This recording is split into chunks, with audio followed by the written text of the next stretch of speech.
புல்லுள்ள இடங்களிலே மேய்த்து அமர்ந்த தண்ணீர் அண்டை என்னை கொண்டு போய் அவர் விடுகிறார். அவர் என் ஆத்துமாவை தேற்றி தம்முடைய நாமத்து நிமித்தம் என்னை நீதியின் பாதையிலே என்னை நடத்துகிறார். மரண இருளின் பள்ளத்தாக்கிலே நடந்தாலும் நான் பொல்லாப்புக்கு நான் பயப்பட மாட்டேன். ஏன்னா தேவரீர் என்னோட கூட நீர் இருக்கிறீர். உமது கோலும் உமது தடியும் என்னை தேற்றும் என்று சொல்லிட்டு ஆண்டவர் அழகா இதை சொல்றாரு. என் சத்துருகளுக்கு முன்பாக நீர் எனக்கு ஒரு பந்தியை ஆயத்தப்படுத்தி என் தலையை எண்ணெயால் அபிஷேகம் பண்ணுகிறீர். என் பாத்திரம் நிரம்பி வடிகிறது. எனக்கு அருமையான ஆண்டவருடைய பிள்ளையே, பந்தி என்றாலே ஒரு விசேஷித்தமானது. ஆமென். பந்தி என்றாலே நம்ம அனுதினமும் சாப்பிட்ற சாப்பாட்டுக்கும் கல்யாண பந்தியில் சாப்பிட்ற சாப்பாட்டுக்கும் வித்தியாசம் இருக்கும். வீட்டில் அம்மா நல்லா தான் சமைப்பாங்க, நம்ம நல்லா தான் சமைப்போம். அவன் எதையோ தூக்கி போடுறான். இப்போலாம் ஒரு காலத்தில் நல்ல பந்தி இருந்தது. இப்போ நீங்கள் பந்தின்னு போனீங்கன்னா பெருமைக்காக வேண்டி எத்தனை ஐட்டம் போட்டிங்க? 100 ஐட்டம் போட்டேன் எங்கள் புள்ள கல்யாணத்தில். என்ன போட்டிங்க? வெஜிடபிள் ரைஸை தூவி விடுவான். வெஜிடபிள் ரைஸ் கொஞ்சம் வைப்பான் ஸ்பூனில். அவன் கான்ட்ரேட்டு. அந்த காலத்தில் நம்ம வீட்டு ஜனங்களில் மாமா மச்சான் தான் பந்தியை பரிமாறுவான். வாடா மச்சான் உட்காரு சாப்பிடு, அப்படியே அள்ளி கொட்டுவான், பதார்த்தத்தை அள்ளி வைப்பான். இப்போ என்ன பண்றான்னு கேட்டீங்கன்னா ஸ்பூன் எடுத்து அப்படி தூவுறான் வெஜிடபிள் ரைஸ். பார்த்தா எங்கன்னே தெரிய மாட்டேன். இலையில இட்லி வைக்கிறான். ஒரு இட்லி எடுத்து வந்து வச்சு வைக்கிறாங்க. நான் அநேக பந்திங்களுக்கு போறதில்ல.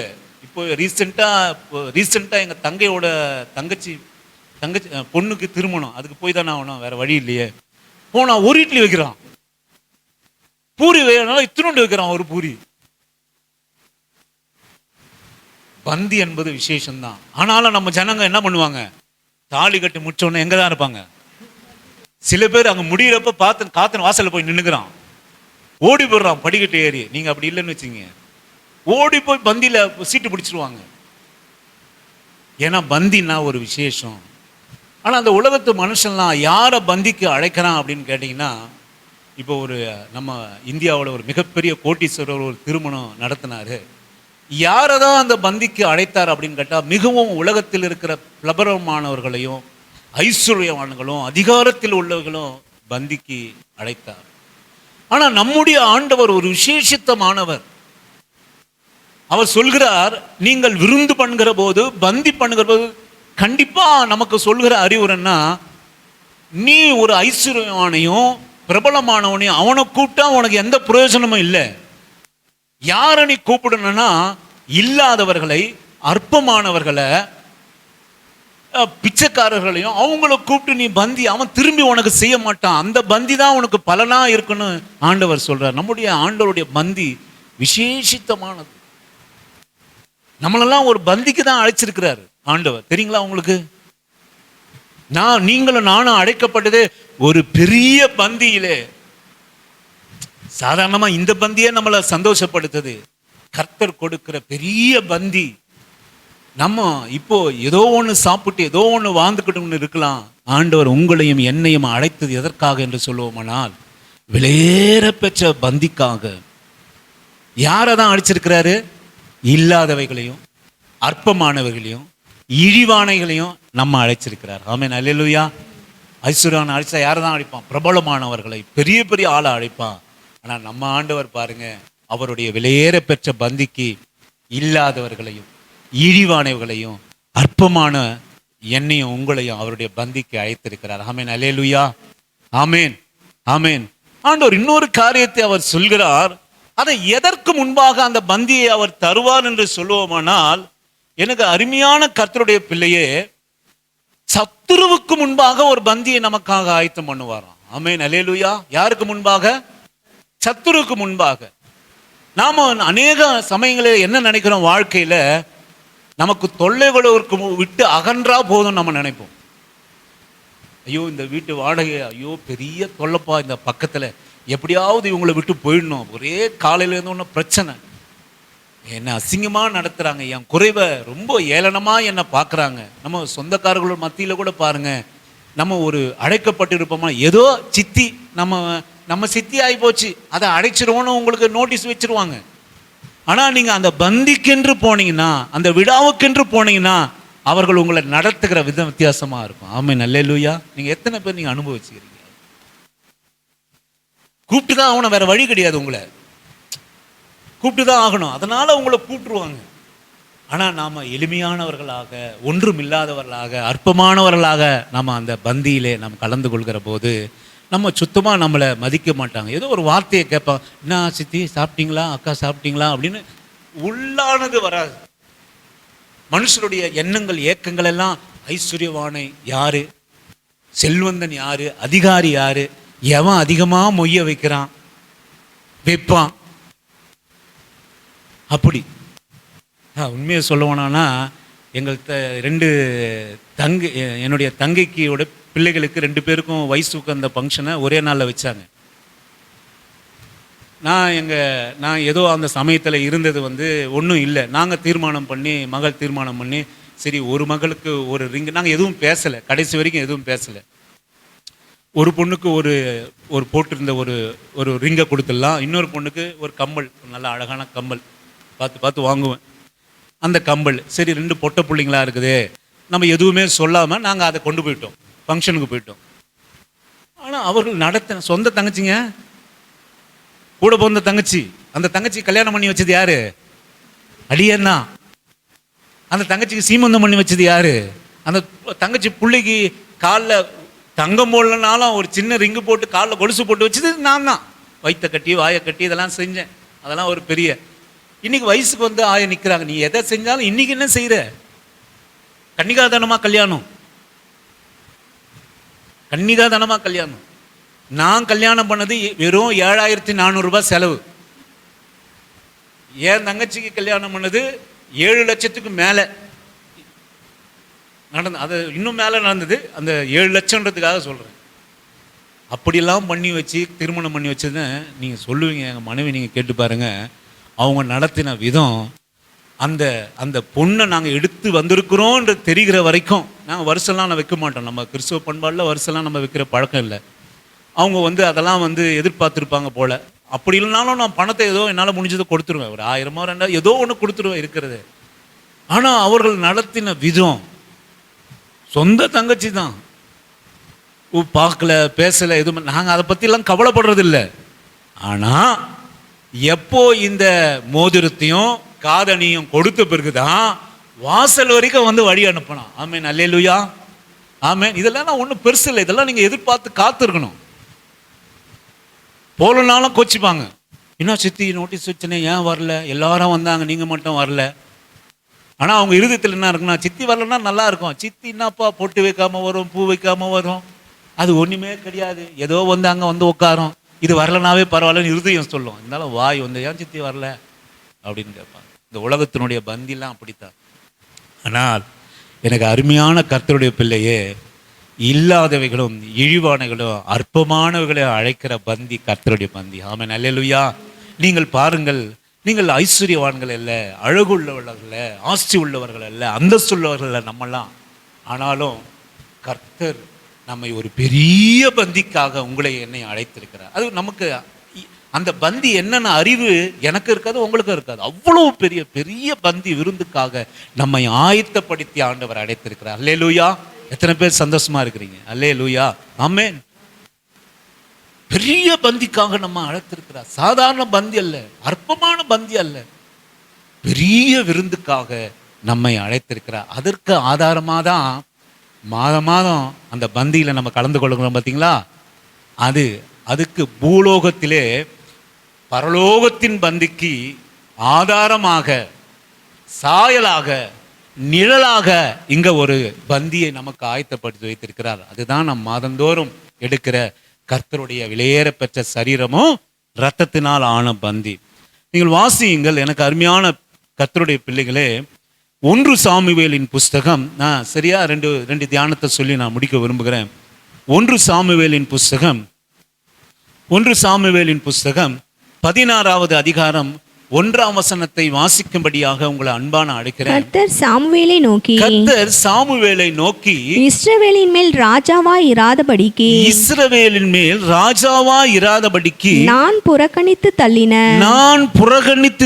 சவுலுக்காக நீ எந்த மட்டும் துக்கித்துக் கொண்டிருப்பாய். நீ உன் கொம்பை தைலத்தால் நிரப்பிக் கொண்டு வா.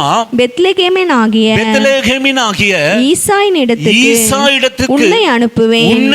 அவன் குமாரரில் ஒருவனை நான் ராஜாவாக தெரிந்து கொண்டேன் என்றார். ஆண்டவர்லாம் ரொம்ப விசேஷித்தமானவருங்க. சவுல் கர்த்தருக்கு கீழ்ப்படியில ராஜாவா இருந்து சவுலை தள்ளி வேற ஒருவனை அபிஷேகம் பண்ணணும். இவ்வளவு சொன்ன எப்ப ஈசா இடத்துக்கு போ, அவனுடைய பிள்ளைகளில ஒருவனை நான் ராஜாவா அபிஷேகம் பண்ணுவேன் அப்படின்னு சொன்ன ஆண்டவரு, கடைசி புள்ள ஒருத்தன் ஆடு மேய்ச்சின்னு இருப்பான், அவனை நான் அபிஷேகம் பண்ணுவேன் தாவீதுன்னு சொல்லவே இல்லை பாருங்க. இதுதான் நம்ம ஆண்டவர் ரொம்ப ஸ்பெஷலா நடத்துவார். சில சமயத்துல நம்ம என்ன நினைப்போம், நம்மளை நடத்தலையே, நம்ம ஆண்டவர் கனப்படுத்தலையே, நம்ம பேரு. ஆண்டவர் எப்பவுமே விசேஷமாக நம்மை நடத்துகிறார். இவ்வளவு சொன்ன ஆளு ஈசாயின் இடத்துக்கு போ, அவன் குமாரனின் ஒருவனை நான் தெரிந்து கொள்வேன். ஏன் ஆண்டவரே நீங்க இவ்வளவு சொன்னீங்களே, ஏன் எஸ்தர் என் பேரு சொல்லுங்க, லில்லின்னு என் பேரு சொல்ல வேண்டியதானே ஆண்டவரே, ஏன் நீங்க தாவீதுன்னு சொல்லிங்க? அதான் ஆண்டவர் நீங்க சொல்லுவான், நீங்க அங்க போகிற சாமுவேல் இடத்துல நீங்க அவனை பலசாலியான பிள்ளைகளை, அந்த தகப்பன் நீங்க கவனிக்கலாம். இப்போ நான் சொன்னது போல என் தங்க பண்ண காரியத்தை, அவங்க வீட்டார் பண்ண காரியத்தை நான் சொன்னது போல, சொந்த தகப்பன் 7 புள்ள 8 புள்ள பெற்றாலும் 3 பொண்ணா இருந்தாலும் 4 ஆணா இருந்தாலும் எல்லாம் ஒண்ணு தானே. நீங்க உன்னுடைய கர்ப்பத்தில் தானே பெத்த. இன்னைக்கு அநேகர் வீட்டுல சாபத்தா இருக்கிறாங்க. ஏன் தெரியுங்களா? 2 பொண்ணு 1 பையன், இல்ல 2 பையன் 1 பொண்ணு. தான் சொந்த வயிற்றுல பெத்ததையே பிரிவினையா பாக்குற விதம். சில வீட்டுல பொண்ணுங்களை உயர்த்தி வச்சு பார்ப்பாங்க. சில வீட்டுல, பெரும்பாலான வீட்டுல 90% வீட்டுல பையன்களை உயர்த்தி வச்சு பார்ப்பாங்க. பையனுங்களுக்கு தான் எல்லாம். பையன் பிரைவேட் ஸ்கூல்ல படிச்சா பொண்ணை கொண்டு போய் கவர்மெண்ட்ல சேர்ப்பாங்க. இதெல்லாம் அநேகம் நடக்கும்.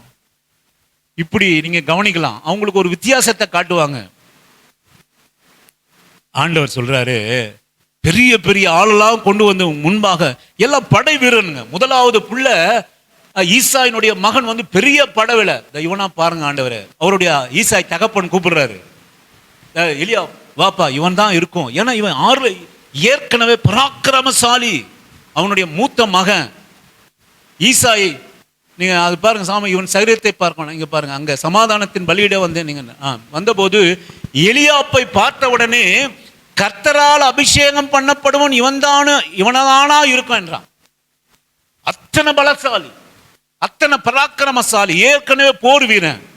ஆண்டவர் சொல்றாரு, நீ முகத்தை பார்க்கிறான், ஆமென், நீ கழுத்தை பார்க்கிறா, நீ காதை பார்க்கிறா, நீ விரல பார்க்கிறா, நீ அநேகரை நீங்க உறவினர் வீட்டுக்கு, நீங்க நண்பர்கள் வீட்டுல, உலகத்தான் வீட்டுக்கு போனீங்கன்னா எதை பார்ப்பான்? எத்தினி சாவுறோன்னு கழுத்தை பார்ப்பான். என்ன மாடலு, கேரளா மாடலா புதுசா வாங்கினியா, அதை பார்ப்பான். கையில பார்ப்பான், ஒண்ணுதான் நான் போட்டுக்கிறேன். ஆண்டவர் சொல்றாரு, நீயோ எல்லாத்தையும் மாத்துன்னு இருக்கிற. நீங்க ஆண்டவரோட பிள்ளைங்க, யாரையும் நீங்க அப்படி பார்க்க கூடாதுங்க. ஒண்ணு நீங்க கவனம் வச்சுக்கோங்க, எவன் எப்படி நம்ம பார்த்தாலும் நம்ம அப்படி பார்க்கவே கூடாது. உங்க வாழ்க்கையில நீங்க ஒண்ணு வச்சுக்கிங்க, உனக்கு ஆணும் ஒண்ணு இருந்ததுன்னா 2யும் ஒரே மாதிரியா நடத்துங்க. ஆமென், ஹல்லேலூயா. தாட்சியம் பார்க்காதீங்க, உங்க புள்ளதான். தாட்சியம் பார்க்காதீங்க. உறவினர்களை கூட நீங்க எளிமையானவங்க, ஒருத்தவங்க ஐஸ்வர்யமான நீங்க பார்க்காதீங்க. ஆமென். அதெல்லாம் நமக்கு மிகப்பெரிய, நம்ம வாழ்க்கையில தேவனுடைய திட்டங்கள் நம்முடைய வாழ்க்கையில நிறைவேறாம போகிறதுக்கு ஒரு காரணம். நம்முடைய பிள்ளைகளுடைய வாழ்க்கையில தேவனுடைய திட்டங்கள் நிறைவேறாம போகிறதுக்கு காரணம்னா நம்ம அவளுடைய கட்டளைகளை கை கொள்ளவில்லை என்று சொல்லுவோமானால், எல்லாரையும் ஒரே மாதிரி பாருங்க.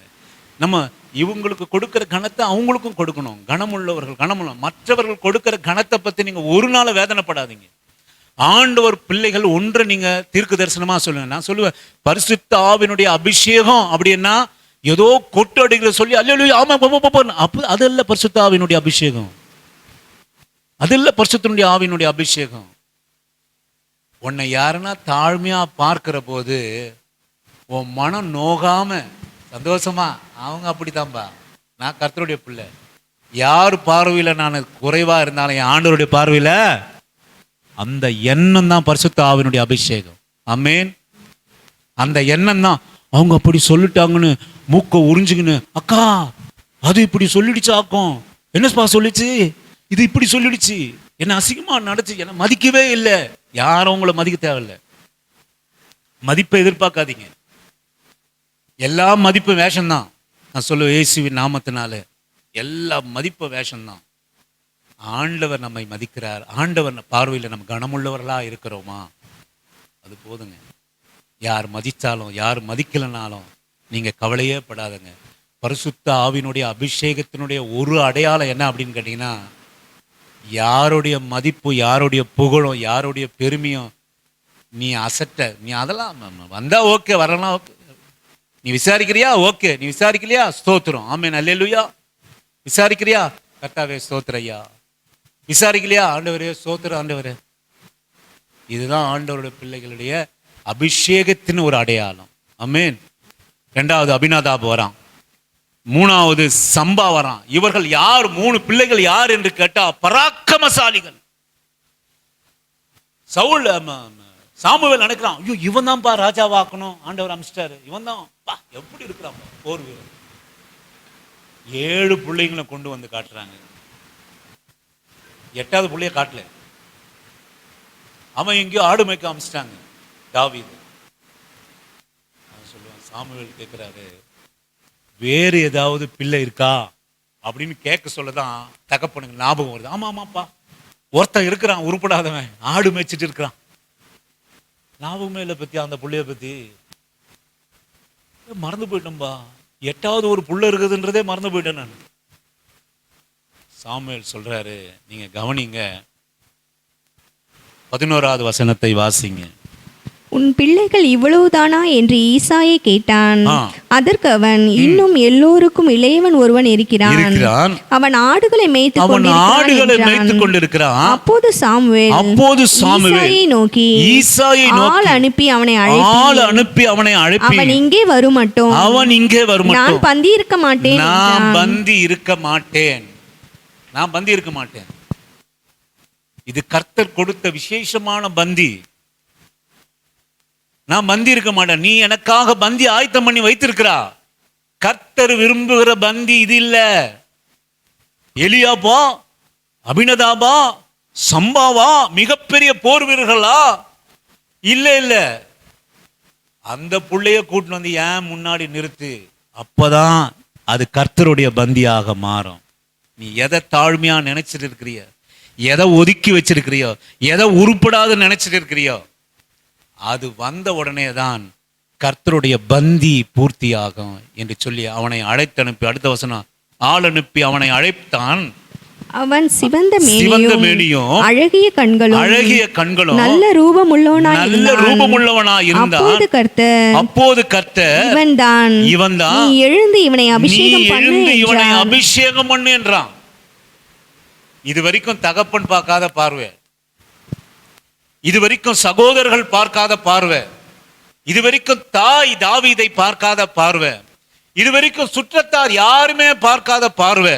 என்ன பார்வை அப்படின்னு கேட்டீங்கன்னா, வேதம் சொல்கிறது, கர்த்தர் சொல்றார். நீங்க கவனிங்க, அவனை அழைப்பித்தான். அவன் யாருமே சொல்லல, சாமுவேல் சொல்ல, ஈசாய் சொல்ல, அம்மா சொல்ல, அப்பா சொல்ல, தாவீதை சிவந்த மேனியுமாய் அழகிய கண்களுமாய் நல்ல ரூபம் உள்ளவனுமாய் இருந்தான் என்று வேதம் சொல்கிறது. ஆமென் அல்லேலூயா. எனக்கு அருமையான ஆண்டவருடைய பிள்ளைய, இயேசுவின் நாமத்தினால நான் சொல்கிறேன், உலகம் உன்னை எப்படி பார்த்தாலும் சரி, உற்றார் உன்னை எப்படி பார்த்தாலும் சரி, யார் உன்னை எப்படி பார்த்தாலும் சரி, யாருமே பார்க்காத பார்வையை ஆண்டவர் உங்களையும் என்னையும் பார்ப்பார். அல்லேலூயா. ஆமென்.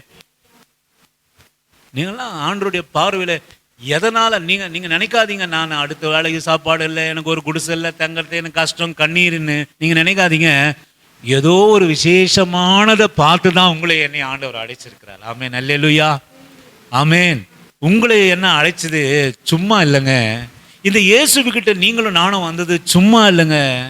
எனக்கு அருமையான கர்த்தருடைய பிள்ளையே, பெத்த தாய் பார்க்காதது, தகப்பன் பார்க்காதது, சகோதரர்கள் பார்க்காதது, ஊர் பார்க்காதது, உலகம் பார்க்காதது, அவன் அழகிய மேனியும், வேதத்தில் நீங்க அவன் சிவந்த மேனியும் அழகிய கண்களும் நல்ல ரூபம் உள்ளவனாய் இருந்தான்.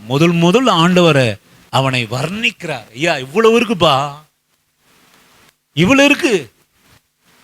இதெல்லாம் பார்த்த உடனே நான் சொல்ற, அப்போது கர்த்தர், இவன் தாயா தகப்பனால ஒதுக்கப்பட்டவன், புறந்தள்ளப்பட்டவன், ஆடுமைக்கு அனுப்பப்பட்டவன், இவன்தான் நான் தேர்ந்தெடுத்த இஸ்ரவேலினுடைய ராஜா, எழுந்து அபிஷேகம் பண் சாமுவேலே என்று சொன்னார்.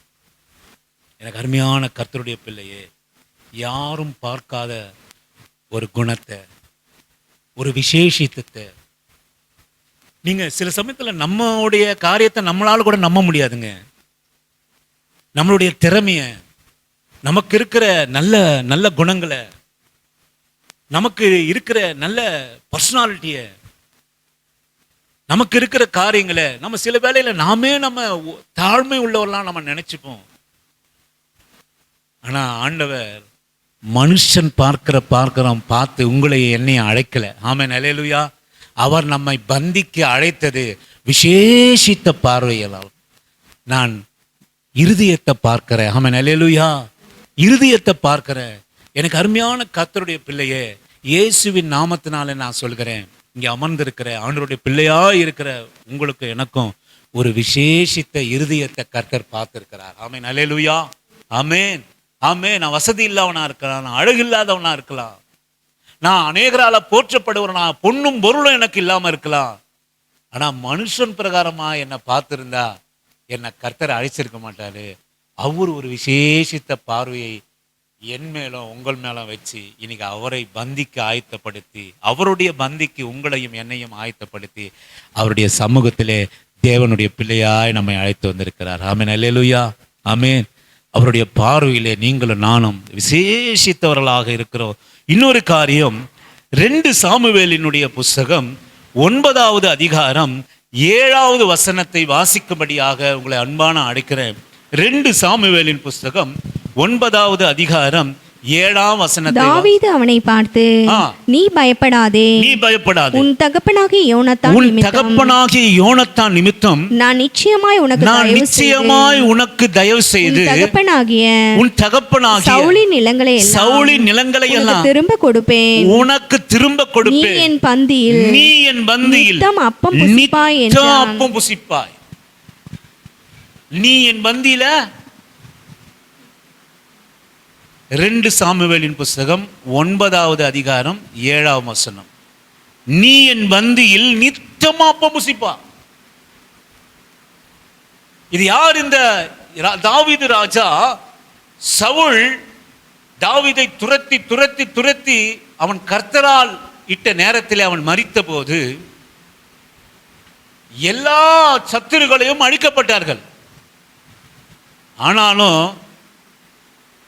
எல்லாரும் அழிக்கப்பட்டாங்க. ஒருவே ஒருவன் இருந்தான், உன் தகப்பனாகிய யோனத்தான் நிமித்தம் மேவி போசேத் என்கிற ஒருவன். அவனு 2 காலம் ஊனுங்க. சத்துருடைய குடும்பத்தினுடைய மகன், தாவீதினுடைய சத்துருடைய குடும்பத்தினுடைய மகன், 2 காலம் ஊனும். நான் சொல்லுவேன், ராஜாவுடைய சமூகத்தில் நீங்க ஒண்ணு குறித்துங்க.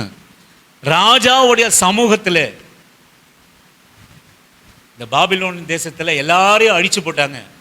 யாரை கொண்டு போனாங்கன்னு கேட்டிங்கன்னா, ரொம்ப அறிவாளி, பர்சனாலிட்டி உள்ள ஆள், கௌரவம் மிக்கவன், பார்த்தாவே அப்படியே அழகு உள்ளவன், நாணம் உள்ளவனை தானியேல், சாத்ராக், மேஷாக், ஆபேத்நேகோவை கொல்லாமல் கொண்டு போயிட்டான். நம்ம தேசத்தில் இவனுங்களை வச்சா நம்ம சுபிஷமா, இவனுடைய நாணத்தினாலே இவனை நம்ம வேலைக்காரனை வச்சா நமக்கு மதிப்புன்னு இவனுங்களை சாகடிக்காம கட்டி சங்கிலியில் கொண்டு போயிட்டான்.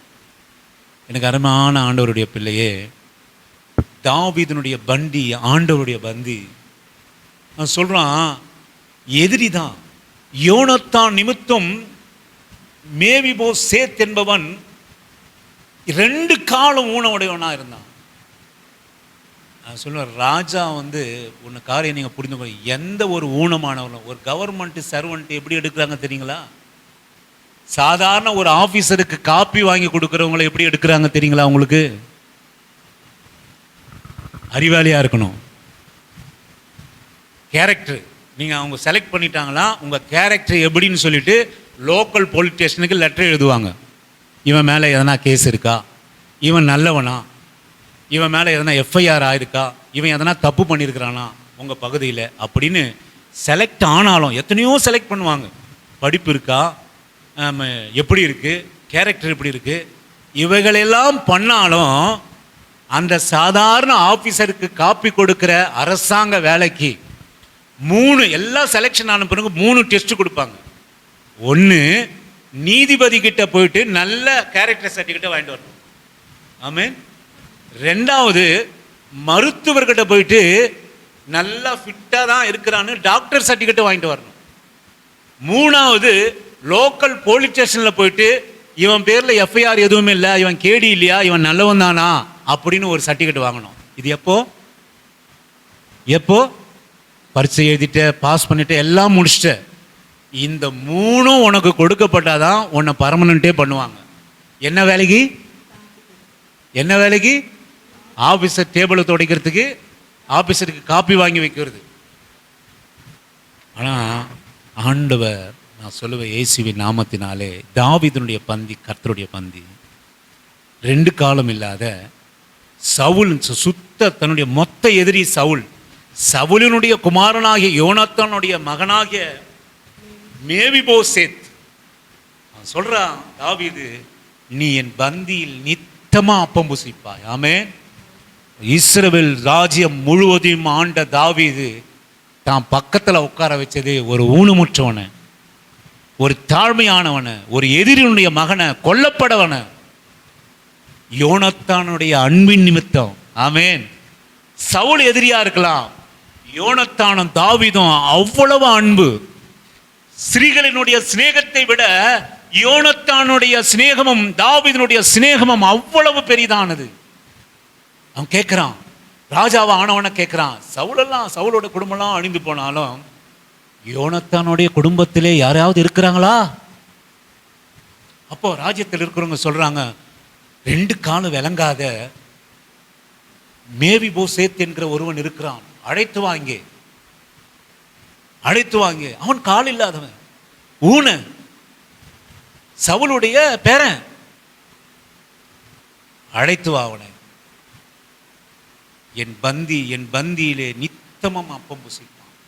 ஏன் அப்படின்னு கேட்டீங்கன்னா, யோனத்தானும் நானும் வச்சிருந்த அன்பின் நிமித்தமாக. ஆமென். அல்லேலூயா. எனக்கு அருமையான கர்த்தருடைய பிள்ளையே, நீங்களும் நானும் நல்லவர்கள், உத்தமமானவர்கள், கர்த்தருக்கு பிரியமானவங்கன்னு ஆண்டவர் அவருடைய பந்திக்காக நம்ம அழைக்கல. ஆமென். அல்லேலூயா. யோனத்தானுக்கும் தாவீதுக்கும் மிகவும் அதிகமாக நேசித்தான். ஆமென். அல்லேலூயா. எனக்கு அருமையான கர்த்தருடைய பிள்ளையே, எதற்காக இந்த ஆண்டவருடைய பந்தி உங்களுக்கும் எனக்கும் அப்படின்னு கேட்டிங்கன்னா, ஆண்டவர் நம்மை அதிகமாய் நேசித்தார். ஆமென். அல்லேலூயா. உங்களையும் என்னையும் அதிகமாக அவர் நேசித்திருக்கிறார். ஏன் அவர் பந்திக்கு அவர் அழைத்திருக்கிறார் என்று சொல்லுவோமானால், ஏன் அந்த தாவீது ஊனமுற்றவனாய் மேவிபோசேத் இருந்தும் ஏன் அந்த மேவிபோசேத்தை, யோனத்தானுடைய குமாரனை அவர் பந்தியிலே அமர வைத்து அவனுக்கு நன்மையானவர்களை கட்டளையிட்டான் என்று சொல்லுவோமானால், நான் சொல்லுவேன், யோனத்தானுடைய மகனாகிய மேவிபோசேத் அன்பின் நிமித்தமாக அவனை பந்தியிலே அமர வைத்து அவன் சிங்காசனத்தை உயர்த்தினான். எனக்கு அருமையான கர்த்தருடைய பிள்ளையே, ஆண்டவர் உங்களை என்னையும் நேசித்ததுனால தான் உங்களை என்னையும் தெரிந்து கொண்டார். ஆமென். அல்லேலூயா. உங்களையும் என்னையும் தெரிந்து கொண்டதுக்கு ஒரு அர்த்தம் இருக்கு. வீட்டை கொடுத்தார், வேலையை கொடுத்தார், அதை கொடுத்தார், இதை கொடுத்தார் என்பதற்காக மாத்திரம் நம்ம தெரிந்து கொள்ளல. ஒரு விலையேற பெற்ற விருந்துக்காக நம்மை ஆண்டவர் அழைத்திருக்கிறார். நீங்கள் வாசியுங்கள், ஏசையாவின் தீர்க்க தரிசன புஸ்தகம். இதில் அநேக தியானம் இருந்தாலும் நான் கடந்து செல்றேன். ஏசையா தீர்க்க தரிசன புஸ்தகம் 25வது அதிகாரம் 6 9 வரை வாசிக்குமாறு உங்களை அன்பா நான் கேட்கிறேன். சேனைகளின் கர்த்தர், சேனைகளினுடைய கர்த்தர் இந்த மலையிலே சகல ஜனங்களுக்கும் ஒரு விருந்தை ஆயத்தப்படுத்துவார். ஒரு விருந்தை அவர் ஆயத்தம் அது பண்ணுவார். கொழுமையான பதார்த்தங்களும், கொழுமையான பதார்த்தங்களும், பழமையான திராட்சரசமும், ஊனும் நினமும் உள்ள பதார்த்தங்களும், தெளிந்த பழமையான திராட்சரசமும் நிறைந்த விருந்தா இருக்கும். சகல ஜனங்கள், எனக்கு அருமையான ஆண்டவருடைய பிள்ளையே, சேனைகளின் கர்த்தர் இந்த மலையிலே சகல ஜனங்களுக்கும் ஒரு பந்தியை ஆயத்தம் பண்ணுவார். எந்த மலையில சொல்லுங்க? நீங்க கேட்டார் உங்களெல்லாம் ரொம்ப ஆச்சரியமா இருக்கும். நம்ம ரொம்ப வருஷமா கிறிஸ்துவராக இருக்கிறோம். நமக்கு பந்தியில ஒரு விருந்து ஆயத்தம் பண்ணுவார். அது என்ன சொல்லுங்க? எந்த மலை? கல்வாரின் மேட்டில் கொல்கோதாவிலே. தெரியலையா? கொல்கோதா மலையில ஒரு பந்தி. உங்களுக்கு எங்க ஆண்டவர் அடிக்கப்பட்டாராவது உங்களுக்கு தெரியுதா? அந்நிய பாஷை பேசுறீங்க, என்னென்னவோ பண்ணி இருக்கிறீங்க. கொட்டு அடிச்ச உடனே அந்நிய பாஷை வந்துடும் நம்ம ஆளுங்களுக்கெல்லாம். கேட்டு பாருங்க, ஆண்டவர் எங்க உங்களுக்கு பந்தி ஆயத்தப்பட்டது? இதெல்லாம் இந்த விசேஷம் தெரியாது. இப்படிலாம் போதிக்கிறதுனால தான் இங்க யாரும் இல்லை. அல்லேலூயா. கர்த்தர் உன்னை உயர்த்துவார், கர்த்தர் உன்னை வாழாக்காமல் தலையாக்குவார். நேத்திக்கு உங்ககிட்ட சண்டை போட்டு நீ போக சொல்லாங்க, ஆக்சிடென்ட் ஆகி செத்து இருப்பான். ஆமென், அல்லேலூயா, ஆமென். எனக்கு தான் தெரியுது. அப்படி சொன்னா எஸ்தர் அம்மா ஒரு 10 பேரை கூட்டின்னு வரும். வாப்பா தீர்க்கதரிசனம் சொல்றாரு, வாப்பா செத்து போடுவானா, அப்படி பண்ணுவானா, எப்படி பண்ணுவானா. நான் என்ன சொல்றேன்? ஆண்டவருடைய அன்பை பத்தி நம்ம போதிக்கிறோம், வசனத்தினுடைய ஆழத்தை பத்தி போதிக்கிறோம். ஆண்டவர் சொல்கிறார், சேனைகளின் கர்த்தர் இந்த மலையிலே சகல ஜனங்களுக்கு ஒரு விருந்தை ஆயத்தம் படுத்துவார். அது எந்த மலை? கல்வாரி மேட்டின் கொல்கோதாவிலே. நேசர் நமக்காக ரத்தம் சிந்தின மலை. அப்படிப்பட்ட விருந்து போல வேற விருந்து இல்லைங்க. வாழ்க்கையில எத்தனை பிரியாணி சாப்பிட்டு விருந்தா இருந்தாலும் சரி, கர்த்தர் கொடுக்கிற விருந்து போல நீ இனி ருசி பார்ப்பதும் இல்லை. அது ஒரு மிகப்பெரிய விருந்து. சேனைகளின் கர்த்தர் இந்த மலையிலே சகல ஜனங்களுக்கு ஒரு விருந்தை ஆயத்தப்படுத்துவார்.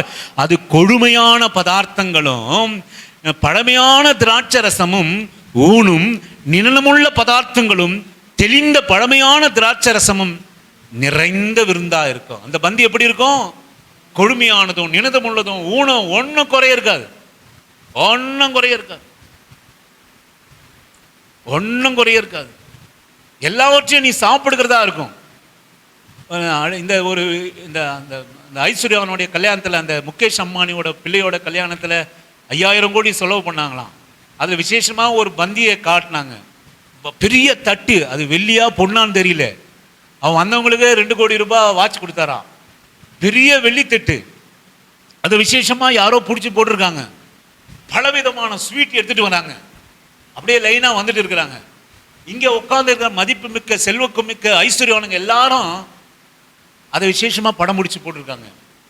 அவன் வைக்கிற பந்தியில பலவிதமான ஸ்வீட்டு, பலவிதமான பொருளை வைக்கிறாங்க. எல்லாரும் தட்டு காலியா இருக்கு. எல்லாரும் வேண்டாம் வேண்டாம் வேண்டாம் வேண்டாம் வேண்டாம் சொல்லிட்டே போறாங்க. அது பயங்கரமான ஸ்வீட்டா இருக்கும். 4-5 விதவிதமான ஸ்வீட், சொல்வதுக்கு வார்த்தை இல்லை. எல்லா தட்டும் காலியா இருக்குது. வேண்டாம் வேண்டாம் வேண்டாம் அப்படின்னு சொல்றாங்க. சாப்பிட முடியல, சாப்பிட்றதுக்கு தகுதி இல்லை. ஆனா நான் சொல்லுவேன், இந்த பந்தி 7வது வசனத்தை நீங்க வாசிங்க. சகல ஜனங்களின் மேலுள்ள முக்காட்டையும் சகல ஜாதிகளையும் மூடி இருக்கிற மூடையிலும் இந்த மலையிலே அகற்றி போடுவார். ஆமென். இந்த விருந்து எப்படிப்பட்டது? இந்த பந்தி எப்படிப்பட்டது? சகல ஜனங்கள் மேல உள்ள முக்காடுன்னா இந்த முக்காடு இல்லை, இந்த முக்காடு இல்லை, உன் சத்துருவுக்கு முன்பாக இருக்கிற முக்காடு. ஆமென். பிசாசுக்கு எதிராக இருக்கிற முக்காடு, உன்னை ஏளனமா பார்த்தவர்களுக்கு முன்பாக இருக்கிற முக்காடு. நான் அடிக்கடி சொல்லுவேன், நான் வாலிப வயசுல, சின்ன 5 வயசுல அப்பா இறந்துட்டாரு. வாலிப வயசுல 22 வயசுல அம்மா அனாதையா விட்டுட்டு போயிட்டாங்க. 3 பிள்ளைகளை, 3 பொண்ணுங்க, எக்கச்சக்க கடன். நான் ரோட்ல பயந்து நடப்பேன். எந்த ரோட்ல என்ன கடங்காரம் கூடுவாங்கன்னே தெரியாது. ஏன்னா வாங்கி வச்சதெல்லாம் எங்கள் அம்மா தான், நான் ஒன்றும் வாங்கலை. எல்லாமே இங்கே வராமே பைசல் பண்ணிடுவாங்க. வீட்டு எந்த கடன்காரனும் வரமாட்டான். ஏன்னா எனக்கு கடன் இருக்கிறதே தெரியாது. இந்தம்மா அப்படி என்கிட்ட நான் திட்டுவேன். அந்த சின்ன வயசுலேயே கண்டிஷன் பண்ணுவேன், ஏய் எதுக்காக இந்த மாதிரி நீ கடன் வாங்கிட்டு பண்ணிட்டு இருக்கீங்க. அதனால பிள்ளைக்கு தெரியக்கூடாதுன்னு கடன்காரன்லாம் அப்படியே கண்ணை காட்டி எதுக்காக அவங்க வந்தாங்க அப்படின்னா அவங்க அவங்க அப்படின்னு கூட்டுட்டு போயிடுவாங்க. வாசலில் அப்படி கூட்டுட்டு போயிடுவாங்க. பேசி செட்டில் பண்ணி அது ரோட்டு ஓரமாக கூட்டுவாங்க. ஏன்னா பிள்ளைக்கு தெரியக்கூடாது. புள்ள திட்டுவான். புள்ள சின்ன வயசு தான், 16 வயசு 17 வயசு 13 வயசுல வேலைக்கு போக ஆரம்பித்தேன் சிலிண்டர் தூக்க. அதனால புள்ள திட்டுவான். புள்ள கரெக்டாக வாழ்ந்துன்னு இருக்கிறான். அவனுக்கு கொடுக்குற 5 ரூபாய் சம்பளத்தை 2 ரூபாவை கொண்டு போய் சேமிக்கிறான். 3 ரூபாவை என்கிட்ட கொடுக்குறான். அவன் ஒரு நல்ல ருசியானது எதுவும் சாப்பிட்றது கிடையாது. அவ்வளோ கண்ணியமாக புள்ள நடத்துகிறான். அவன் 5 ரூபாய் சம்பளத்தில் 3 ரூபா சம்பளம் சிலிண்டர் மறித்து வாங்கிட்டு வந்து, நான் 1000 கணக்கில் சம்பாதிக்கிறேன். நான் ஒரு கவர்மெண்ட் சர்வெண்ட், 1000 கணக்கில் சம்பாதிக்கிறேன். நான் கடன்காரனாக இருக்கிறேன். புள்ள காரி மொய்வான். அதனால கடன்காரன் இருக்கதே தெரியாது. செத்த பின்ன தான் தெரிஞ்சுது. செத்த பின்ன தான் தெரிஞ்சுது என்ன கடன். அதனால் நான் என்ன பண்ணுவேன்னு கேட்டிங்கன்னா, பயமாக இருக்கும். நான் ரோட்டில் அப்படி நடந்து போகிற சமயத்தில் எப்பா அப்படின்னு கூப்பிட்டாங்க. என்னதான் கூப்பிட்றானோ, என்னதான் கடன்காரன் கூப்பிட்றானா, அப்படி பொறுமையாக சைலண்ட்டாக கேட்கலாமா வானாவா அப்படின்னு திரும்பி பார்த்துட்டு போவேன். அத்தனை கடன்காரன் முக்காடு. ஆமே, நான் அந்த முக்காடை சொல்றேன். துர்பாக்கியமான பாவப்பட்ட கடன் உள்ள விபச்சாரம்லாம் எப்படி நடக்குது, பாவம்லாம் எப்படி நடக்குது. கணவனுக்கு விரோதமாக, மனைவிக்கு விரோதமாக, பெற்றோருக்கு விரோதமாக சின்ன பிள்ளைங்க செய்கிற விபச்சாரங்கள் எப்படிலாம் நடக்குது. வெளிச்செல்லியாக நடக்குது. எங்கே நடக்கும் பாவம்? எங்கே நடக்கும்? முக்காடிட்டு தான் நடக்கும். அநேக நீங்கள் ரோட்டில் போக சொல்ல பார்த்துருப்பீங்க. பாவம் நீங்களாம் போனதில்லை. அவன் இப்போல்லாம் எப்படி போகிறாங்க அப்படின்னு கேட்டிங்கன்னா, முக்காடிட்டு கொள்வாங்க பொண்ணுங்க. அப்படி எனக்கு தெரியாதுங்க. மாஸ்க் ஒன்று போட்டுப்பாங்க, முக்காடு போட்டால் யார் எந்த பொண்ணுன்னே தெரியாது. பைக்கில் அப்படி போவாங்க. அப்போ பாவம் செஞ்சால் என்ன பண்ணும்? என்ன போடுவாங்க? சத்தமாக சொல்லுங்க. முக்காடு போடுவாங்க. கடன் வாங்கி தின்ட்டு கொடுக்க முடியலன்னா என்ன போடுவாங்க சொல்லுங்க? முக்காடு போடுவாங்க. பக்கத்து வீட்டில், நம்ம வீட்டு பக்கத்து வீட்டில் நல்லா அசிங்கமாக அவங்கள திட்டிட்டீங்க. அந்த ரோடு நாளைக்கு போகிறதுக்கு வெக்கப்படுவீங்களா? எப்படி போவீங்க? அவங்க 4 பேர் வாசலில் உட்காந்து டீ குடிச்சுன்னுக்குறாங்க. நேற்று ஃபுல் கட்டிட்டீங்க. நீங்கள் திட்டி நல்லா வாய்க்கு வந்தது போட்டா நல்லா கேட்டுட்டு வீட்டில் போய் உட்காந்துட்டீங்க. மறுநாள் வேலைக்கு போகிறீங்க, 4 பேர் வாசலில் டீ குடிப்பாங்க. வெக்கமாக இருக்குமா? எப்படி போவீங்க? ஏதோ உணர்ச்சி வசப்பட்டு பேசிட்டேன், 4 பேர் உட்காந்துக்கிறாங்க. அவங்க என்ன பேசுவாங்க? போது பத்தியா, இதுக்கு இப்படி இருக்கு சொல்லி இதுக்கு இப்படி இருக்குது. முக்காடு, பாவத்தினுடைய முக்காடு, சிறுமையினுடைய முக்காடு, தனிமையினுடைய முக்காடு, சாபத்தினுடைய முக்காடு, வேதனுடைய முக்காடு, மரணத்தினுடைய முக்காடு. அதுதான் நீங்க வாசிங்க, அடுத்து வாசிங்க. அவர் மரணத்தை ஜெயமாக விழுங்குவார். கர்த்தராகிய தேவன் எல்லா முகங்களிலும் இருந்து கண்ணீரை துடைத்து, எல்லா முகங்களிலும் இருந்து முக்காட மூடுறது மாற்றம் இல்ல, அந்த விருந்து, அந்த பந்தி எப்படிப்பட்டதா இருக்கும்? கண்ணீரை துடைக்கிறதா இருக்கும். ஆமென், அல்லேலூயா. எத்தனை பேர் நீங்க விசுவாசிக்கிறீங்க? என் கர்த்தரியா முக்காட்டை நீக்கினாருங்க, என் கண்ணீரை துடைச்சாருங்க. மரணத்தை ஜெயமா விழுங்குவார். கர்த்தருடைய பிள்ளைகள் மரணத்தை ருசி பார்ப்பதில்லை. உங்களுக்கு தெரியுமா? இல்ல, பந்தினுடைய ரகசியத்தை புரிஞ்சுங்க. ஏதோ இருந்தாலும் பேசுறான்னு நினைக்காதீங்க. பந்தினுடைய ரகசியத்தை நீங்க புரிஞ்சுங்க. கர்த்தருடைய பிள்ளையே நீ மரிப்பதில்லை. ஆண்டவர் கொடுத்த பந்தி, ஆண்டவர் கொடுத்த விருந்து, என்னுடைய மரணத்தை ஜெயமா விழுங்கப்பட்டது. ஓ மரணம், என் மரணம் ஜெயமா விழுங்கப்பட்டாச்சு. நீ மரணம் இல்லை உனக்கு. இந்த லோகத்துல உன்னை புதைச்சி மண்ணில் வச்சிருவாங்க. தேவன் வருகிற போது உன்னை உயிரோடு கூட எழுப்புகிறது தான் தேவனுடைய பந்தியினுடைய அடையாளம். ஆமென், அல்லேலூயா. இந்த விசுவாசம் இல்லாம கிறிஸ்துவனா நீங்களும் நானும் இருக்க முடியாது. ஓ மரணத்தை ஜெயமா விழுங்குவார். அப்ப ஆண்டவர் அந்த மலை மேலே கொடுக்கிற பந்தி எப்படிப்பட்டதா இருக்கும்? மரணத்தை ஜெயமா உன் முக்காடெல்லாம் அகற்றுகிறதா இருக்கும். கர்த்தருக்கு முன்பாக உன் வாழ்க்கை முக்காடிடப்பட்டதா இருக்கும், அசிங்கப்பட்டதாக இருக்கும். உன் கிரியைத்து நிமித்தம் அல்லது உன்னை சூழ்ந்திருக்கிறவருடைய, இது அநேக ரகசியம் உண்டு. கர்த்தராகிய தேவன் எல்லா முகங்களிலிருந்து கண்ணீரை துடைப்பார். ஆமென், அல்லேலூயா. அந்த பந்தி உன் முகத்தில் இருக்கிற கண்ணீரெல்லாம் துடைச்சிட்டே இருக்கும். ஆமென். கண்ணீரே வராதுன்னு நாங்கள் சொல்லலை, வர கண்ணீரெல்லாம் கர்த்தர் துடைப்பார். ஆமென், அல்லேலூயா. கண்ணீரை துடைத்து தம் ஜனத்தின் நிந்தையை பூமியில் இராதபடிக்கு செய்வார். ஆமென். உங்க நிந்தையை பூமியில் இராதபடி செய்வார். நான் அடிக்கடி சொல்லுவேன் சாட்சி. இப்போ 2 நாள் முன்னாடி என் மனைவி கிட்ட பேசியிருந்தேன். எங்களுக்கு ஆஃபீஸில் ஒரு சொசைட்டி உண்டு. எங்கள் அம்மா அந்த சொசைட்டியில் இருந்தாங்க. நான் முதலாவது வேலையில் போயிட்டு சொசைட்டிலே சேரல. ஒரு வீடு கட்ட போது சொசைட்டியில் எனக்கு பணம் தேவைப்பட்டு கடன் வாங்கிறதுக்காக சொசைட்டி போட்டேன். அங்கே இருந்த ஸ்டாஃபெல்லாம் அங்கே போனால் பல வருஷத்துக்கு அப்புறம் அசிங்கப்படுத்தினாங்க. இவங்க அந்த அம்மாவோட புள்ளப்பா இது. அந்த அம்மாவோட புள்ள எத்தனை வருஷம் கழிச்சு முக்காடு பாருங்க. இதுக்காக நான் சொசைட்டியில் சேரவே இல்லை. நான் போனோடனே அந்த அம்மாவோட புள்ள, ஐயோ அவங்களா அப்பா அப்படின்ற ஒரு அவப்பை. நான் கண்ணீரோடு கூட சேர்ந்தேன். ஆண்டவர் கண்ணீரை துடைச்சாரா. ஆனால் இந்த இப்போ அந்த சொசைட்டியில் எனக்கு இருக்கிற மதிப்பு வேற. நாங்கள் எலெக்ஷனில் நின்னே சொசைட்டியில் சில பதவி கூட வரலாம். ஆனால் நம்ம நிற்க வேண்டாம், அதெல்லாம் நமக்கு தேவையில்லை. ஆனாலும் நீங்கள் லோன் வேணும் அப்படின்னு சொன்னால், பணம் வேணும் அப்படின்னா ஒரே ஒரு ஃபோன் பண்ணால் போதும், அக்கௌண்ட்டில் வந்து விடும். ஆமேன். ஒரு ஃபார்ம் ஃபில்அப் பண்ணி ஃபோன் பண்ணால் போதும். மாறிப்போச்சு. ஏன் அப்படின்னா ஆண்டவர் நம்ம முக்காட்டை அகற்றி நமக்குன்னு ஒரு கிரியை வச்சு, நமக்குன்னு ஒரு பண்பாடை வச்சு, நமக்குன்னு ஒரு சுபாவத்தை வச்சு எல்லா முக்காட்டை நீக்கி கண்ணீரை துடைத்து ஜனத்தினுடைய நிந்தையை பூமியில் இல்லாதபடிக்கு முற்றிலும் நீக்கி விடுவார். நமக்கு நிந்தையே இல்லாதபடிக்கு. ஆமென், அல்லேலூயா. இதெல்லாம் எங்க செய்வாரு? யாருக்கு முன்பாக செய்வாரு? சத்துருக்கு முன்பாக செய்வார். உன் சத்துரு பிசாசானவன், அவனுக்கு முன்பாக செய்வார். உன் சத்துரு உன்னை தேவையில்லாம சண்டை வலிக்கிறவங்க, அவர்களுக்கு முன்பாக உன்னை உயர்த்துவார். ஆமென், அல்லேலூயா. உன்னை அனாவசியமா பேசுறவங்க, உன்னை துச்சமா நினைக்கிறவங்க, அவர்களுக்கு முன்பாக நம்ம கொஞ்சம் ஒத்துழைச்சிட்டா மட்டும் போதுங்க. இன்னைக்கு ஆண்டவருடைய ஆசீர்வாதம் தேவனுடைய பிள்ளைகளுக்கு அநேகருக்கு இந்த ஆசீர்வாதம் இல்லை. சத்துருவுக்கு முன்பாக ஒரு பந்தி இல்லை. அதுக்கு என்ன காரணம் தெரியுங்களா? நான் சொல்லுவேன், அதுக்கு நம்ம ஒத்துழைக்கலன்னு அர்த்தங்க சிஸ்டர்.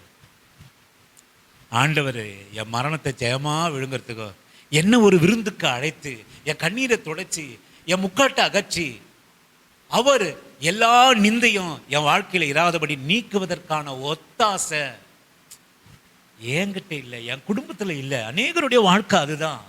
நம்ம ஆண்டவர் நல்லவர், அவருடைய பந்தி நல்லது, அவருடைய அழைப்பு நல்லது, அவருடைய தெரிந்து கொள்ளுதல் நல்லது, அவர் விசேஷித்தமானவர். ஆனா ஆண்டவருடைய பிள்ளை நீங்களும் நானும் அவருக்கு ஒத்துழைப்பு கொடுக்க மாட்டேன்றோங்க. ஒத்துழைப்பு கொடுக்க மாட்டேன்றோம். அவர் என்ன சொல்றாரு? கல்யாண வஸ்திரத்தோட என் பந்தியில வான்றார் இல்லைங்களா? எல்லா விருந்துக்கு அழைப்புத்தான். திருமணம் முடித்து எல்லாரும் பரலோக ராஜ்யத்தின் பந்தியை குறித்து இங்கே ஓமையா எழுதப்பட்ட போது எல்லாரையும் திருமணத்துக்கு அழைத்தான். அழைத்தவர்கள் அபாத்திரமாய் ஆன உடனே எல்லாரும் ஊனர் கீணர் எல்லாரையும் இழிவானவர்களை, அற்பமானவர்களை, ஒன்னும் இல்லாதவர்களை, முக்காடு இருக்கிறவங்களை, பாவிகளை, வேசிகளை, விபச்சாரிகளை எல்லாரும் பந்திக்கு அழை. ஆனாலும் கல்யாண வஸ்திரம் தோடு கூட அழைக்கப்பட்டிருக்கணும். ஆமென், அல்லேலூயா. கல்யாண வஸ்திரம் இல்லாத இருக்கிறவர்களை கர்த்தர் வெளியேற்றி அவர்களை புறம்பான அக்கினிகளே போடு. நீ பந்திக்கு அழைக்கப்பட்டிருந்தாலும் கல்யாண வஸ்திரம் தரிக்கப்பட்டிருக்கணும்.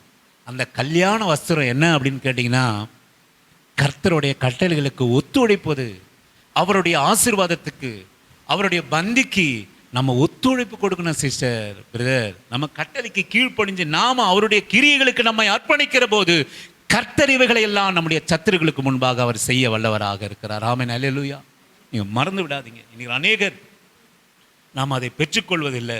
கடைசியாக ஒரே வசனத்தை வாசித்து நான் முடிக்கிறேன். அநேக தியானங்கள் இருந்தாலும் மத்தேயு சுவிசேஷ புத்தகம் 8வது அதிகாரம் 11வது வசனத்தை வாசிக்கும்படியாக உங்களை அன்பான அழைக்கிறேன். 8:11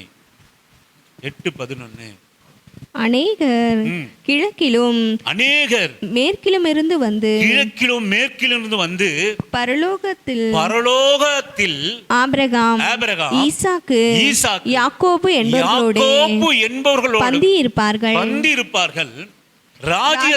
ராஜ்யத்தின் புத்திரரும் புறமான இருளிலே தள்ளப்படுவார்கள். அங்கே அழுகையும் பற்கடிப்பும் உண்டாயிருக்கும் என்று உங்களுக்கு சொல்லுகிறேன் எனக்கு அருமையான ஆண்டவருடைய பிள்ளையே, பரலோகத்துல ஒரு பந்தி, அதுக்குதான் நீங்களும் நானும் அழைக்கப்பட்டிருக்கோம். பரலோகத்துல ஏங்க நான் சொல்லலைங்க, ஏசப்பா சொந்த வாயினால சுவிசேஷம் சொல்லியிருக்காரு. இயேசு இதை கேட்டு ஆச்சரியப்பட்டு தமக்கு பின் செல்லுகளை நோக்கி, இஸ்ரவேலுக்குள்ளும் நான் இப்படிப்பட்ட விசுவாசத்தை காணவில்லை என்று மெய்யாகவே உங்களுக்கு சொல்கிறேன். அநேகர் கிழக்கிலும், இங்க விசுவாசத்தை குறித்து சொல்கிறார். ஒருவன் ஆண்டவருடைய இந்த காரியங்கள் எல்லாம் விசுவாசிக்கிறவன் தன்னுடைய தேவனுடைய கட்டளைகளை கை கொள்வான். பரலோக ராஜ்யத்தை குறித்து விசுவாசம் இருந்தாதான் நான் இன்னைக்கு செத்தா பரலோகம் போவேன், இயேசுவோட பிள்ளை பரலோக பந்தியில இருப்பான், விசுவாசிக்காதவன் அக்னியில இருப்பான்ற நம்பிக்கை உங்களுக்கு இருக்கணும். அதுதான் உங்களை மேன்மைப்படுத்தும். அதுதான் எந்த தைரியத்தில் நம்ம உமிழ்ந்தாலும் நம்ம அமைதியா போறோம். அவனுடைய வார்த்தை அவனை நரகத்திலே தள்ளும். உன்னுடைய அமைதி இந்த நம்பிக்கை தான். அவன் வார்த்தைக்கு நீ வார்த்தையை போட்டுனா நீ எங்க போவ? ரொம்ப சிம்பிள். எதுக்கு நான் அமைதியா போறேன்? எதுக்கு தாழ்மையா போறேன்? எதுக்கு கர்த்தருடைய பிள்ளையா போறேன்? உலகத்தான போல நான் இல்லை. எனக்கு ஒண்ணு உண்டு, ஒரு விருந்து, எனக்கு ஒரு பந்தி உண்டு. அதற்காக ஆண்டவர் மலையிலே அதை ஆயத்தம் பண்ணியிருக்கிறார். அது நிழலுள்ளதும் கொழுமையானதும், அது என் முக்காட்டை நீக்கும், என் மரணத்தை ஜெயமாய் விழுங்கும், என் கண்ணீரை துடைக்கும் என்கிற விசுவாசம் நமக்குள்ளா இருக்கணும். அநேகர் கிழக்கிலும் மேற்கிலும் இருந்து வந்து பரலோகத்தில், நான் சொல்லலைங்க, ஏசப்பா சொல்றாரு. அநேகர் கிழக்கிலும் மேற்கிலும் இருந்து வந்து ஆபிரகாம், ஈசாக்கு, யாக்கோப்பு என்பவர்களோடு கூட என் பந்தியில இருப்பாங்க. ஆமென். பந்தியில இருப்பாங்க. பந்தி எப்படிப்பட்டதுன்னு எனக்கு தெரியாது. கொழுமையுள்ளது, நினதமானது, அதெல்லாம் நமக்கு அர்த்தம் முடியாது. அது எப்படிப்பட்ட கொடுமையானது, அது மேலானது, அது நினனம் உள்ளது, ஊனானது, அது விசேஷித்தது, அந்த ரகசியம்லாம் நமக்கு வெளிப்படாது. பெரிய பந்தி, அதற்கு பந்தியின் ரகசியம் பெரியது. கர்த்தர் எனக்காக ஒரு பந்தியை ஆயத்தம் பண்ணியிருக்கிறார்ன்றதே நமக்குலாம் தெரியாது. எங்க பந்தியை ஆயத்தம் பண்ணார்னா உங்களுக்கு தெரியல. முனியப்பா சத்தத்தில் தான் சொல்லுவீங்க நீங்க. ஆனா அவர் கல்வாரி மேட்டில் கொல்கோதாவிலே நமக்காக உங்களுக்காக சகல ஜனங்களையும் இருக்கிற மூடல்களை நீக்கி சகல ஜனங்களுக்கும் ஆயத்தப்பட்ட விசுவாசிக்கிறவன் கிரியை செய்வான். கிரியை செய்கிறவன் ஆபிரகாம், ஈசாக்கு, யாக்கோபு என்று கூட பந்தி இருப்பார்கள். ராஜ்யத்தின் புத்திரரோ, ஆமென், ராஜ்யத்தினுடைய அழைக்கப்பட்டவர்களோ புறம்பான இருளிலே தள்ளப்படுவார்கள். அங்கே அழுகையும் பற்கடிப்பும் உண்டாயிருக்கும் என்று உங்களுக்கு சொல்கிறேன் என்றார். அப்போ பரலோகத்தில் என்ன இருக்கு? ஏசப்பா என்ன சொல்றாங்க? பரலோகத்தில் நல்ல பந்தி பரலோகம் இருக்குது. இன்னொன்று என்ன இருக்கு? 2 இடம் இருக்கு. நம்ம இருக்கு. அங்க எப்படி இருக்குமா? இருளிலே தள்ளப்படுவார்கள், அழுகையும் பற்கடிப்பும். ஆண்டவர் பாருங்களேன், ரொம்ப ஆண்டவரை பேசுற வார்த்தைலாம் ரொம்ப ரொம்ப பிடிக்குங்க. அழகா சொல்றாரு பாருங்களேன். சபிக்காம சொல்றாரு, பயமுறுத்தாம சொல்றாரு பாருங்க. அங்க என்ன இருக்குமா? இதை நான் சொன்னா உங்களுக்கு புரியவே புரியாது. அழுகையும் பற்கடிப்பும் இருக்குன்னு சொல்லிட்டு சைலண்டா உங்களை மிரட்டாம விட்டுறாரு. நீங்க எப்ப அழுவீங்க, எப்ப பற்கடிப்பீங்க சொல்லுங்க? எப்போ பற்கடிப்பீங்க? டாக்டர் ஊசி போட்டா பற்கடிப்பீங்கல்ல? வலி வேதனையா இருக்கு சொல்ல பற்கடிப்பீங்களா? மாட்டீங்க? சொல்லவும் மாட்டோமா? கோபம் ஓவரா சொல்ல பண்றோமா இல்லையா? கோல்டா பண்றியா? கோபம் ஒரு சொல்ல பல்ல கடிச்சுன்னு என்னையும் அடிச்சுட்ட அப்படின்னு வரமா இல்லையா? சொல்லுவேன், அங்கே அழுகையும் பற்கடிப்பும் இருக்குமா. அவர் ரொம்ப பந்தியும் பெருசா சொல்லல, ஆவியானவர் விளக்குவார்னு விட்டுட்டாரு. அழுகையும் பற்கடிப்பும் பெருசா சொல்லல. அழுகை இருக்கும், பற்கடிப்பு இருக்கும்பா உனக்கு. அப்படின்னு எல்லா ஜனங்களுக்கு தான் அழைப்பு. ஆனால் யாருக்கு ஆபிரகாமும் ஈசாக்கும் யாக்கோப்போடு கூட யார் இந்த விசேஷித்த பந்தியில் இருப்பாங்கன்னா, நான் சொல்லுவேன், ஆண்டவரை விசுவாசித்து அவர் கிரியைகள் இப்படி என்ன நடந்தாலும் சரி, எனக்காக ஒருவர் இருக்கிறார். நான் சொல்லுவேன், எனக்கு அருமையான கர்த்தருடைய பிள்ளையே, உனக்கு வருகிற கஷ்டம், கண்ணீர், வேதனையில், நோயில், பலவீனங்களில் அப்போ நீ ஆண்டவரை விசுவாசிக்கணும். அப்போ நீ ஆண்டவரை விசுவாசிக்கணும். என்னை ஆண்டவர் ஏன் தான் இப்படி நடத்துகிறாருன்னு மாத்திரம் உன் மனசில் நீ நினைச்சிடார். மனசில் நினைச்சிடார். ஆண்டவரோட பிள்ளை கர்த்தர் எதை செய்தாலும் என் வாழ்க்கையில் நன்மைக்காக தீர்மானத்தின்படி அழைக்கப்பட்டுள்ள தேவனத்தில் அன்புக்குள்ள சகல நன்மைக்கு எதுவாக நடக்கும். சிஸ்டர், ஒரு நாள் நீங்கள் அழைக்காதீங்க. உங்களுக்காக ஆண்டவர் சத்துருவுக்கு முன்பாக எந்த சத்துரு உங்களை நரகத்திலே தள்ள, உங்களை என்ன நரகத்திலே தள்ள அவன் ஆயத்தமாக இருக்கிறானோ, இந்த உலகத்தில் இருக்கிற சத்துருவுக்கு முன்பாக மாத்திரம் உங்களை உயர்த்துவதா அல்ல. நான் சொல்லுவேன், சத்துருவான நம்முடைய பரலோக பந்திக்கு சத்துருவான பிசாசுக்கு முன்பாக ஆபிரகாம், ஈசாக்கு, யாக்கோப் என்பவர்களோடு நமக்கும் எனக்கும் உங்களுக்கும் ஒரு பந்தியை ஆயத்தம் பண்ணுவார். அல்லேலூயா. நீ கலங்காதே. ஆண்டவருடைய பந்தி உன் முக்காட்டை, அந்த மலையிலே ஏற்படுத்த பண்டி உன் முக்காட்டை நீக்கும், உன் கண்ணீரை துடைக்கும், உன் ஏழ்மையை மாற்றும், உன் தரித்திரத்தை மாற்றும், உன் அவமானத்தை மாற்றும், உன் நிந்தையை மாற்றும், உன் வியாதியை மாற்றும். அல்லேலூயா. அப்படிப்பட்ட ஒரு இந்த உலகத்திலும் சரி உன்னதத்துக்குற பந்திக்காக அழைக்கப்பட்ட அன்பு தேவனுடைய பிள்ளையே, கர்த்தர் உனக்காக ஒரு பந்தியை ஆயத்தம் பண்ணி வைத்திருக்கிறார். உன் சத்துருக்கு முன்பாக ஒரு பந்தியை அவர் ஆயத்தம் பண்ணுகிறார். உன் ஜீவனுள்ள நாளெல்லாம் நன்மையும் கிருபையும் நம்மை தொடரும். நம் கண்களை மூடி ஆண்டவரை நோக்கி நாம் ஜெபம் பண்ணுவோம். ஆண்டவரே, ஒரு நிமிஷம் ஆண்டவர் உங்களோட கூட பேசின வார்த்தையை நீங்கள் நிதானித்து பாருங்கப்பா. மனுஷன் பார்க்கிற பிரகாரம் அவர் பார்க்க மாட்டார். மகளே, உன்னையும் என்னையும் இந்த மேன்மையான பந்திக்கு நீங்களும் நானும் அற்பம், இல்லாதவைகள், அற்பமானவைகள், இழிவானவைகளாக நம்ம அழைச்சிருக்கிறார். மனுஷன் பார்க்கிற போது கழுத்தை பார்த்து, பணத்தை பார்த்து, ஆசையை பார்த்து, அந்தஸ்தை பார்த்து, ஜாதியை பார்த்து, அழகை பார்த்து, வீட்டு கட்டிட பார்த்து கர்த்தர் நம்ம அழைக்கலப்பா. ஆண்டவர் முகத்தை பார்த்து நம்ம அழைத்திருக்கிறார். ஆடு மேய்க்கிற தாவீதை சொந்த தகப்பனும் தாயும் பார்க்காத ஒரு விசேஷித்தத்தை ஆண்டவர் உங்களுக்குள்ளாக அவர் பார்த்து அழைத்தார்.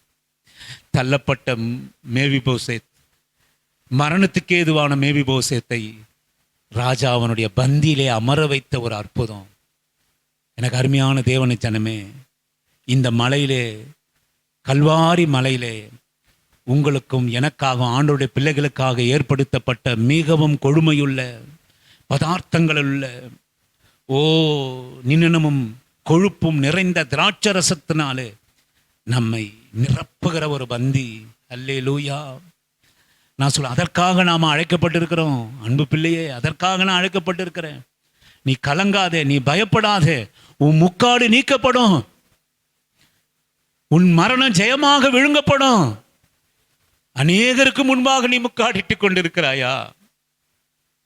அநேகர் முன்பாக உன்னை அவமானம், நிந்த, குறைவு, வியாதி நிமித்தம் லட்சம் பண்ணுங்க. ஆண்டவர்கிட்ட கேளுங்க, ஆண்டவரே உங்க பந்தி எனக்காக மாறிடணும். ஆண்டவரே, என் சத்துருவுக்கு முன்பாக என்னை தலைநிமிர செய்யுங்க. ஆண்டவரே, என் பிள்ளைகளை தலைநிமிர செய்யுங்க. ஆண்டவரே, எங்க பேர பிள்ளைகளை உங்க கரத்துல அர்ப்பணிக்கிறப்பா. ஆண்டவரே, இந்த வியாதியிலிருந்து என்னை மீட்டிடுங்க. ஆண்டவரே, இந்த கடன் சுமை மொத்தம் எனக்கு முக்காடு இருக்கு. ஆண்டவரே, நான் அந்த ரோட்ல போக முடியல. ஆண்டவரே, அவர்கள் முகத்தை பார்க்க முடியல, அவர்கள் போனை என்னால் அட்டென்ட் பண்ண முடியல. ஆண்டவரே, என் கண்ணீரை துடைத்திருங்கப்பா. எனக்காக இருக்கிற மரணத்தை நீங்க ஜெயமா விழுங்குனீங்க அந்த பந்தியிலேன்னு எழுதப்பட்டிருக்க தகப்பனே.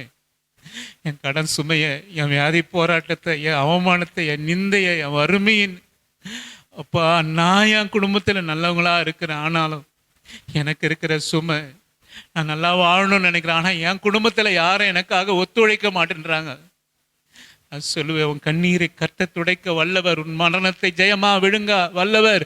உன் குடும்பத்தில், உன் பிள்ளைகள் மேல, உன் சந்ததியின் மேல் இருக்கிற முக்காட்டை நீக்கி, இருளை நீக்கி உன்னை வெளிச்சத்திலே கொண்டு வருகிற ஒரு தேவன் உன்னை பந்திக்காக அவர் அழைத்திருக்கிறார். வினோதமான பந்தி, விளங்கிக் கொள்ள முடியாத பந்தி, அறிவு கெட்டாத பந்தி, அநேகருடைய கண்களுக்கு ஆச்சரியமாய் இருக்க போகிற பந்தி. நாள் ஒன்று வருகிறது என் அன்பு தேவ பிள்ளையே. நீ ஞாயிற்றுக்கிழமை ஆனா ஆண்டவரை நம்பி எவ்வளோ கஷ்டம் வந்தாலும் எவ்வளோ போராட்டம் வந்தாலும் ஆண்டவர் மேலே இருக்கிற அன்பு மாத்திரம் நீ விளக்காம வச்சிருக்கிற பாத்தியா, அந்த அன்புக்கு இந்த பூலோகத்தில் எத்தனை குறைவுகளாக இருந்தாலும் தேவனுடைய மகிமையில உன்னை நிறைவாய் அதை மாற்ற அவர் வல்லவராக இருக்கிறார். ஆபிரகாம், ஈசாக்கு, யாக்கோப்பு என்பவர்களோடு கூட கர்த்தர் உனக்கு பந்தியை ஆயத்தம் பண்ணி வச்சிருக்கிறார். உன் சத்துருவை புறம்பான இருளிலே தள்ளி போட அவர் வல்லவராக இருக்கிறார். இருளும் பற்கடிப்பும் உள்ள தேசத்திலே அவர் தள்ள வல்லவராக இருக்கிறார். நகரத்திலே தள்ள வல்லவராக இருக்கிறார். ஆனா கர்த்தருடைய பிள்ளையே, உன்னையும் என்னையும் அழைத்த தேவன் நம்முடைய இருளை நீக்கி, முக்காட்டு என்ற அவமானத்தை நீக்கி, நிந்தையை நீக்கி, வியாதியை நீக்கி, கண்ணீரை துடைத்து கர்த்தருடைய மகனா இருப்பதனாலே ஆபிரகாமோடு, ஈசாக்கோடு, யாக்கோப்போடு கூட நியமித்திருக்கிற பந்தியில நீங்களும் நானும் இருப்போம். ஆமென், அல்லேலூயா, ஆமென், ஆமென், அல்லேலூயா. நன்றி ஆண்டவரே, இப்படிப்பட்ட வெளியேற பெற்ற பந்திக்கு எங்களுக்காக ஆயத்தம் பண்ணியதற்காக நன்றி. கல்யாண வஸ்திரம் மாத்திரம் எங்களுக்கு இருக்கின்ற ஆண்டவரே, என் ஒத்துழைப்பான கல்யாண வஸ்திரம் மாத்திரம் அந்த பந்திக்கு என்னை ஆயத்தப்படுத்திட்டோம் ஆண்டவரே, ஆயத்தப்படுத்திட்டோம். எல்லா துதி கன மகிமையை என் வாழ்க்கையில நீங்களே எடுத்துக்கொள்ளுங்க. ஏசப்பாவின் இனிய நாமத்தில் ஜெபிக்கிறேன் என் நல்ல பிதாவே. என் ஆத்துமாவே கர்த்தரை ஸ்தோத்திரி, என் முழுகுள்ளமே அவருடைய பரிசுத்த நாமத்தை ஸ்தோத்திரி. என் ஆத்துமாவே கர்த்தரை ஸ்தோத்திரி. கர்த்தர் செய்த சகல உபகாரங்களும் மறவாமல் நீதியின் வழி நடந்து, நியாயம் செய்து, இரக்கத்தை சிநேகித்து, மனத்தாழ்மையோடு உங்க பாதம் அமர்ந்திருக்க கர்த்தர் கிருபை செய்வீராக தகப்பனே. பிதாவாகிய தேவனாலும் ஆண்டவராகிய இயேசு கிறிஸ்துவினாலும் பரிசுத்த ஆவியானாலும் இரக்கமும் தயவும் ஆண்டவரே, பரிசுத்தமும் சந்தோஷம் சமாதானமும், கண்ணீர் துடைக்கப்படுகிற காரியம், முக்காட்டு அகற்றப்படுகிற காரியம், மரணம் ஜெயமா விழுங்கப்படுகிற காரியம் எங்க வாழ்க்கையில உண்டாகட்டும்.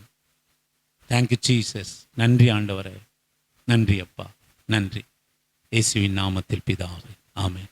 கர்த்தர் உங்களை அப்படியாய் ஆசீர்வதிப்பார். அவர் பந்திக்கு நாம் ஆயத்தப்படுவோம். ஆண்டவர் நம்ம குடும்பத்தை, பிள்ளைகளை ஆண்டவருக்காக வளர்க்கிறவர்களாக, ஆண்டவருக்காக அர்ப்பணிவர்களுக்காக நாம் இந்த தேவ ரகசியங்களை அவர்கிட்ட பகிர்ந்து கொண்டு சுவிசேஷத்தை அறிவுகளாக மாற்றுவோம்.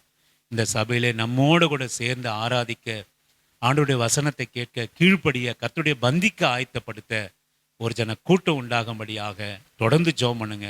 ஆண்டவர் உங்களை ஆசீர்வதிப்பார். தேங்க்யூ.